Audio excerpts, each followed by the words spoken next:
Let's go to Holland and welcome back to the program. This is Kevin Costner. How are you, sir? I'm good. Is this Mike? Yes, we talked a long time ago, and we got a short amount of time with you, and I was really looking forward to having you on again because you are not only are you a great actor, but you're a fantastic guest. Never have we had a guy of your caliber that's just willing to talk. Well, I guess that's the agreement, right? I call you, you call me. We're supposed to talk. Yeah, but you know how many of your people, when they get on the phone, they clam up and they don't want to talk. You were great. This year is this last like 2 years or 3 years, like all of a sudden the years of Kevin Costner. You've had like a huge, I wouldn't say a comeback because you didn't disappear, but all of a sudden just a string of things come out in the last couple of years. What changed? Well, I don't know. One of my friends said, "Hey, I don't understand why you're not working." So I went off and did the Hatfield and McCoys, and people seem to like that. I've got these 3 little kids that aren't so little anymore. Now they're 4, 5, and 7, and now I just thought, well, I'm going to start to work a little bit more. Maybe I'll go out and make a Western. That's kind of what's on my mind right now. Is that your passion? The Western stuff, the Wyatt Earp, the Hatfields and McCoys, and of course the Dances with Wolves type stuff. Is that really what your passion is? They're kind of, I would just tell you this, Mike. They're cooler movies to make in a sense. They're not more important than other kind of movies. They're not more important than JFK or other stuff. But honestly, when you get to go out and get on a horse and put on guns and kind of look the way you're supposed to look, you just have to admit that that's kind of recess. That's a little bit more fun. And everybody, when they go out and they do that, it's kind of that's why people say, oh, I really want to be in a Western, because in a way it's like not any other kind of movie. You're not wearing a tie, you're not wearing some kind of weird, whatever you're doing. You're like you're in the West, and you get up and you see somebody you're having breakfast with, and the next thing you're having a shootout with them 2 hours later, and they're trying to kill you, you're trying to kill them. So it doesn't get any funner than a Western if you want to break it down, for sure. When I had a sad realization as a 43-year-old father the other day, I was watching one of the shows that my son watches on Nickelodeon, and they're all filled with these hot young girls. And there was a time when I was younger where I thought, well, I could date one of those girls. And now I'm an absolute creep for even thinking about that. There was a time. Listen, you could still get there. No, you can. There was a time where I remember they were talking about remaking Superman, and Kevin Costner's name came up as Superman. Right? There's a possibility he would be Superman, or David Hasselhoff could be Superman. And now the realization that you're Superman's father. I thought you did a fantastic job, but did that ever sink in? You were like, "It was 5 minutes ago I was going to be Superman." Yeah, no, listen, my eyes are wide open as to what's happening in my life.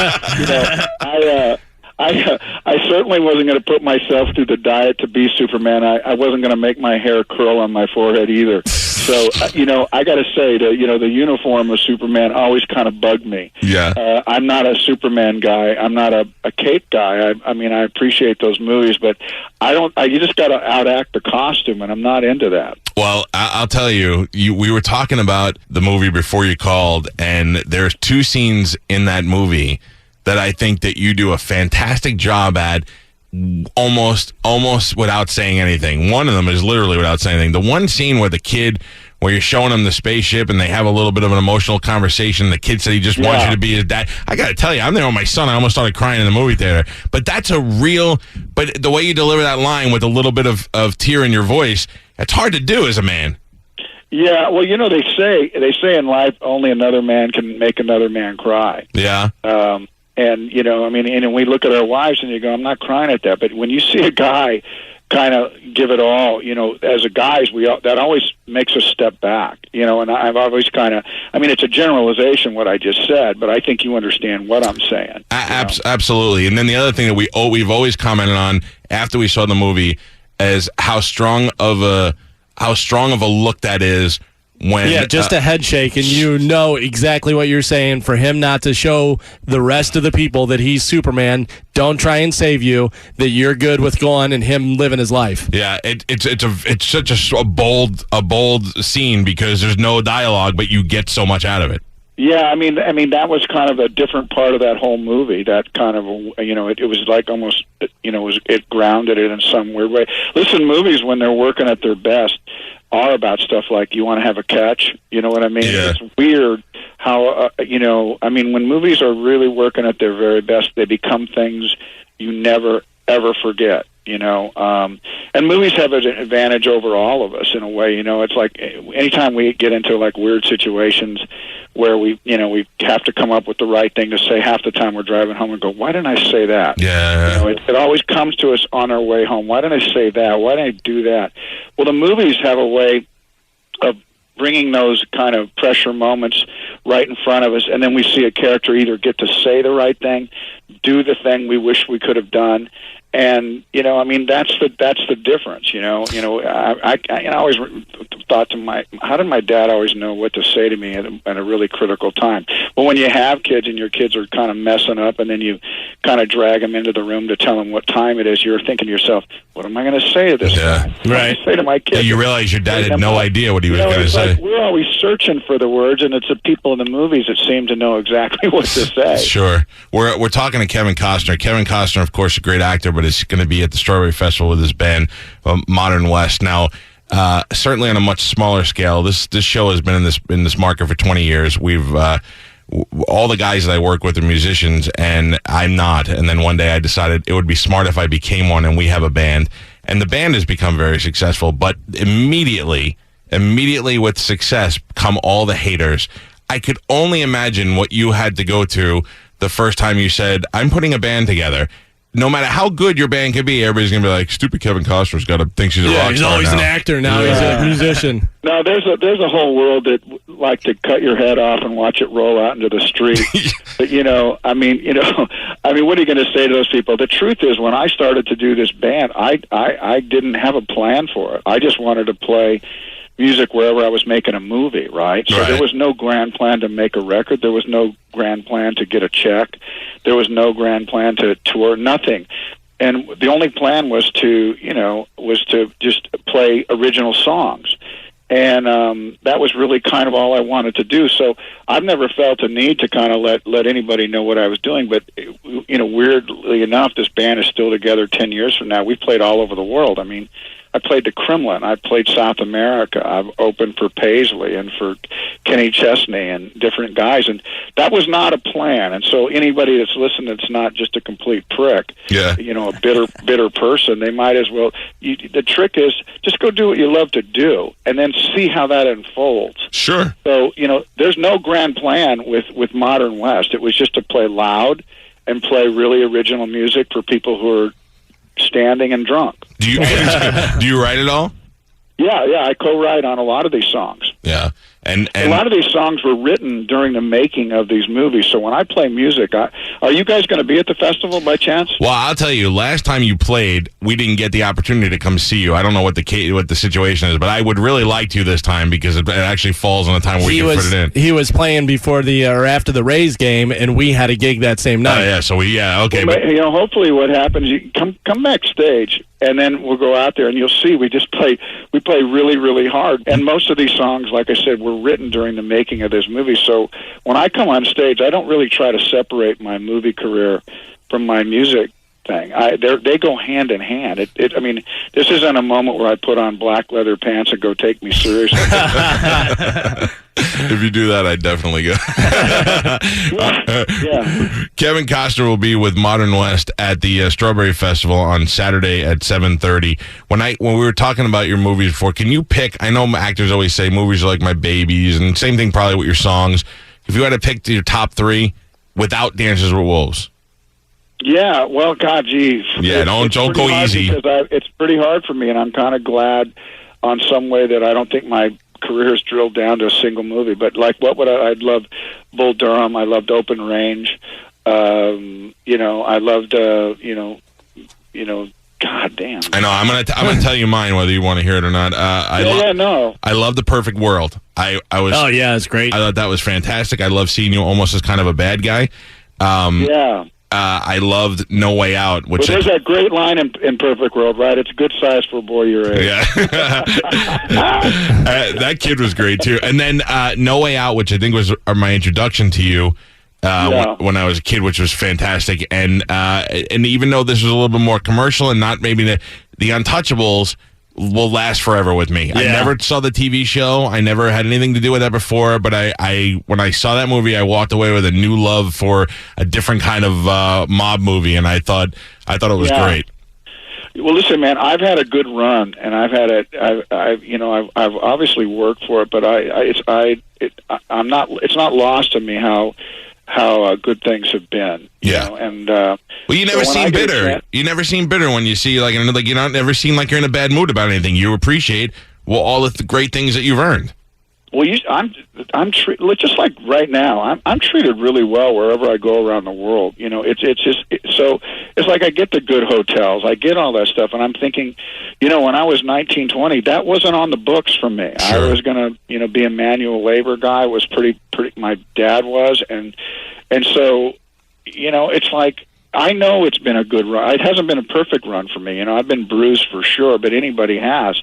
I've taken big bites out of life, right? But life has taken a few out of me. What do you think? What do you think? What's been the worst things that have happened? You mean personally or career wise? Because well, always personally. Listen, I went through a divorce. That's no good because then all of a sudden you're staring at your children on the other side of the soccer field. Yeah. And you wonder who's going to walk up, next to them, and those are hollow feelings, right? Those are feelings that I'm not the only person that's ever gone through that. But if I say it that way, I think maybe somebody listening goes, "Man, I know what that feeling is." Absolutely. So it hasn't been perfect, but it's been perfectly great. And when I go to play music, I really have a lot of joy. I mean, there's no better feeling for me than to go out there and these people are ready because I'm going to be ready too, and I want to play my brand of music, and I'm going to turn it up, and everything I do that night is for them. And the passion that you have for that, you're right. It's the most fun thing to do, and it's certainly a lot better when you see the people appreciate it. And it's a really satisfying feeling. I think it works when people think that you're going to suck. When they come there and they go, music will probably suck, but at least it's Kevin Costner. And then when they see it, they go... I look out there, and I see that arms crossed with the guys, and oh, yeah. But, the truth is, man, the music takes over, and that's what has to happen, because somebody shouldn't be able to get by on just their personality. When we make a show, we do an hour and a half, 2 hour show of our own music, and people really enjoy it. Well, you can see it Saturday at the Strawberry Festival. Kevin Costner and Modern West. Are you a married man now? Yeah, you had 3 kids. Yeah. I've been married for 10 years. We've been together for 15. Did you have a best friend? That's my always ask celebrities. Like, because after your first marriage, and you're a guy who's like regarded as one of the sexiest guys in movies, doesn't your best friend look at you and go, "Don't ever get married again"? Every girl wants to have sex with you. Yeah, I mean, all the guys saying, "Hey, come on in, the water's great. Get married again. Come on, the water's great." Listen, I could be anywhere in the world. I could do anything, but I fell in love. I looked at it and I thought, I can be married again, but the one thing I can't be is married and divorced with children again. And there was no promise that my wife could give me the second time, and that really held me back. I said, and so we dated for 5 or 6 years, but it kind of came to that moment, which is, okay, well, look, if you can't do that, then we're going to go on. And I thought to myself, what am I going to be? Am I going to be a coward and kind of let this kind of love walk out of my life because I'm not sure what the future is going to bring? And I kind of said, well, I'm not going to let this girl walk away. So I thought, my only problem was, could I be as good to these kids as I felt like I was to my first 3? Meaning I was there for all their stuff. I never had to look back and go, oh, I was so busy doing my career that I don't know what I missed. And now the second time, how great is this second time with these kids? I think I'd hate myself if that was how I thought about it. So my big question was, can I give these children the same thing that I was able to give Annie, Lily, and Joe? So the answer came up, yeah, I can do that. But there's no guarantees in life. So if there's one way to guarantee no pain, don't do anything. Okay, if there's one way to guarantee no pain in life, don't love anybody, because you won't experience loss. Yeah. If you've never loved anybody, then you're just going to go through life like you've lived in a cave. Well, you definitely have lived the life, man, and to talk to somebody now at your level and your age that seems to really have taken a lot away. I always joke with Adam Sandler, and I say that in order for his marriage to work, he just cast really beautiful girls opposite him in every movie that an old, wrinkly New York Jew like him could never get in real life. That's kind of be like a little bit of, like, for you. Who do you think's the hottest girl you've worked with in the movies over the years? Oh man! Oh God! Listen. But part of the secret of being able to work with great girls is don't kiss and tell, man. You don't want to be doing all that stuff. But I don't. I think a lot of guys wanted to be in the bathtub with Sarandon. That was a good. That was a moment for sure. But no, there's like, listen. There's so. I see what you guys see. Honestly, I get it. I'll tell you what I see. I saw a real connection with you and Whitney Houston, right? I mean, there had to be a little extra spark there. Whitney totally trusted me, and she needed to, because there was a moment in time where this was her first movie. There was a lot coming at her. Kind of remember the Gilda Radner, how she had to look left and look right, look left, look right. Who's she going to really trust? Yeah. And she made up her mind really early that it was me, and she was right, because it did matter to me how she looked and how she came off. And she was great in that movie, and she was it was my job to make sure I took care of her. I wanted her to be great in it. Do you I know you spoke at the funeral. I think we talked to you right after that last time. Do you know Bobby Brown? Do you look at him like the rest of the world does, that he was kind of the cause of her demise? I don't know Bobby. I know Bobby just was coming into her life just as we finished the movie, and Whitney and I weren't pen pals. We didn't do that. I didn't, keep track of her life. That went that direction. I saw pretty much what everybody else saw. Probably enough blame to go around, for sure. Yeah. But I didn't. I was asked to write her a couple times when things were the darkest. Some mutual friends of hers asked if I would write her something, and I did. I never heard back from her. I don't know if she got them. I don't know, what. I don't even really know probably what I wrote. But we had this moment in time. I was her imaginary bodyguard. What I didn't realize is that's how the world sees me forever. Yeah. And then so that's how it ended up me, being there at the memorial. That was not my choice. That was not something that I even thought that I should probably be at. But other people didn't see it that way. And you know what? You say the world saw that. You're right, because that's my first thing that I thought of when you were there, is that the people around her and her family that know her the best were probably like, I wish it could be about like that time. We wish we could have had that old girl back. I think so. Listen, you're going to play this back 1,000 times in your life, and all you want for your own children is to make sure that somebody's around them that respects them and loves them. Yeah. And is able to kind of advance.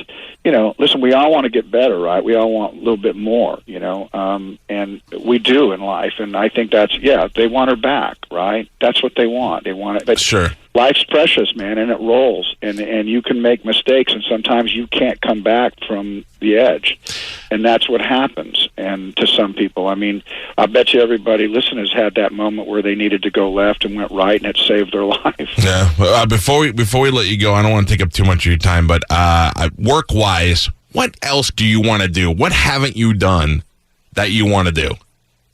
I don't know. Maybe I was on the cover of Time magazine once, and I thought to myself, I wouldn't mind being on that cover again, but I would want it to be something other than movies. So I don't know what that's the thing. For what? Do you want to be so successful with the band? Do you want to invent something? Do you want to say, do you have politics in your future? No politics. I think... I don't know. I really play my life a lot like in the backyard. When you put your finger in the dirt and draw up a play. So you go deep. You go out to. I really am making my life up all the time with what it is I want to do. I'm really grateful for that. I got a book coming out where I'm a co-author in the fall. A big adventure novel. Kind of in the vein of like a Rudyard Kipling or Jules Verne. I'm not saying that we're that good, but I'm saying that was my idea, was to be that good. Why not do it unless you want to try to be that good? Yeah. So that'll come out. It's called Explorers Guild. So, I don't know, Mike. I make up my life. I'm so glad. I mean, I was not good in school. I was really good in recess. When that bell happened, everything became possible. And that's kind of how I wanted my life, and to be and to kind of look back, I guess that's how it played out. I have made up my own life. You know what I would love to see, because I think of these guys in the same vein as you. If I could cast a movie, have you with your older brother, Harrison Ford, and your father, Clint Eastwood. Put it together like a family thing? Yeah. I think that would be perfect. That would be perfect. Well, listen, there's I don't know how it's going to play out. I got some perfect roles in my mind that you might dig once you see them. But I do hope you guys check out Black or White. I don't know if you've seen it. I hope people driving around check it out. I made it for you. It got good reviews. I heard the reason why I know about it is because I heard them talking about it on the news. I think when you make a movie like that and everybody goes, oh, and then all of a sudden they hear good reviews, and then they get attracted to it. That and McFarlane is out right now. Yeah, well, I tell you, Black and White, I say some things I think you guys probably wish you'd get to say. So check it out, and I hope you come backstage and before it all gets started. Yes, right? Saturday, Kevin Costner and Modern West at the Strawberry Festival, 7:30. Get there early. You can go to FloridaStrawberryFestival.com and get tickets. And, man, it's always a pleasure to have you on. Hopefully we'll talk to you when the book comes out and help promote the book. And look forward to the second half of your career. Perfect. Thank you, guys. Thanks, Kev. Take it easy.